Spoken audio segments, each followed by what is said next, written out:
Pemirsa, Anda kembali menyaksikan program Juru Bicara. Kita masih membahas mengenai pulih lebih cepat, bangkit lebih kuat. Dan Pak Dirjen tadi sudah menceritakan bagaimana tentang perekonomian di Indonesia terlebih pada tahun 2022 ini. Tapi masih ada hal yang harus kita selesaikan lagi nih Pak Dirjen, diskusi mengenai ketahanan pangan di Indonesia. Bagaimana Pak saat ini mengenai ketahanan pangan yang ada di Indonesia? Iya, food security ya. Kalau kita lihat ada juga kabar yang baik, begitu kabar bagus, menggembirakan ya bahwa kita sudah mencapai swasembada beras. Ya dalam 3 tahun berturut-turut panen beras kita ini melebihi kebutuhan. Ya panen kita itu 1 tahun sekitar 31 juta ton. Sementara kebutuhan kita ini per tahunnya 28 sampai 29. Jadi ada surplus. Ya ada surplus dan kita punya stok beras itu menurut data BPS sekitar 9 juta ton. Jadi aman untuk makanan pokok kita dalam hal ini beras ya. Tetapi kita juga harus mengantisipasi ya krisis pangan akibat perang Rusia Ukraina. Ya, misalnya untuk kebutuhan gandum dan makanan olahan gandum, ini kita harus bersiap-siap mengantisipasinya karena bisa jadi harga-harga akan naik. Dan Presiden sudah menyampaikan itu, Menteri Pertanian juga menyampaikan itu. Karena itu yang kita lakukan adalah melakukan diversifikasi pangan. Ya, diversifikasi pangan misalnya ya mengganti gandum dengan produksi pangan lokal, apakah itu singkong, ya apakah itu sorghum. Nah, ini sudah harus kita lakukan. Jadi ini momentum. Jadi kan ada ungkapan di setiap krisis ada peluang. Nah, inilah peluang kita mendayagunakan produksi pangan lokal ya karena adanya krisis pangan akibat perang Rusia Ukraina. Dan dalam konteks surplus beras atau swasembada beras, kita ini kemarin baru saja ya hari Minggu kemarin berarti tanggal 14 ya, tanggal 14 ini kita mendapatkan penghargaan ya Presiden Republik Indonesia Presiden Jokowi ini mendapatkan penghargaan dari Institut Penelitian Padi Internasional atau IRRI karena telah memiliki sistem ketahanan pangan yang baik dan berhasil swasembada beras pada periode 2019 sampai 2021. Jadi panen 2019, 2020, dan 2021, 3 tahun berturut-turut ini surplus.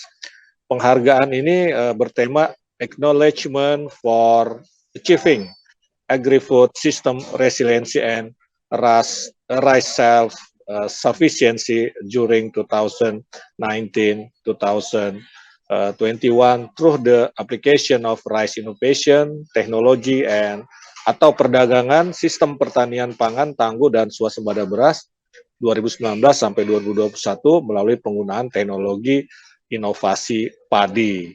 Nah, peningkatan infrastruktur pertanian juga terus kita genjot, pemanfaatan teknologi digital ini terus kita lakukan dan juga infrastruktur bendungan ini kan akan mendukung produksi padi kita. Sejak tahun 2015 pemerintah telah giat membangun setelah meresmikan ya 29 bendungan besar dan tahun ini akan selesai lagi sehingga totalnya 38 bendungan dan sampai tahun 2024 nanti akan selesai lebih dari 61 bendungan plus embung.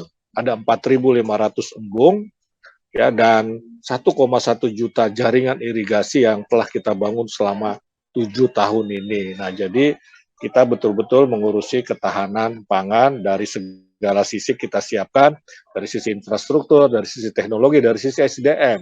Jadi Kementerian Pertanian ini melalui Politeknik Pertanian ini menyiapkan petani-petani milenial untuk regenerasi petani. Jadi di masa depan kita punya petani-petani yang handal, yang memang berilmu pengetahuan, kira-kira seperti itu. Baik, berarti ini adalah bentuk konsistensi dari pemerintah untuk bisa mempertahankan kondisi pangan di Indonesia dari baik itu segi beberapa kebijakan dan juga infrastruktur yang dibangun begitu Pak Dirjen. Baik, terakhir Pak Dirjen bisa disampaikan bagaimana harapannya kepada pemirsa GPR TV terkait mengenai peringatan Hari Ulang Tahun Kemerdekaan ke-77 Republik Indonesia berkaitan juga dengan tema kita pada tahun ini, pulih lebih cepat, bangkit lebih kuat. Silakan Pak Dirjen.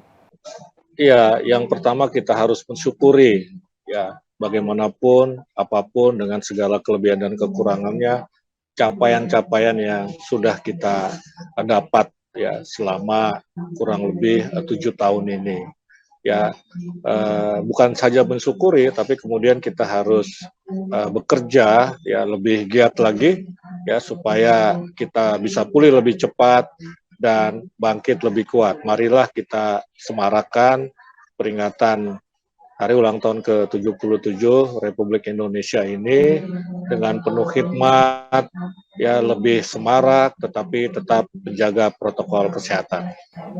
Ya. Baik, terima kasih Pak Dirjen. Tentu itu adalah harapan dari kita semuanya terkait bagaimana kita untuk pada usia ke-77 tahun Republik Indonesia ini.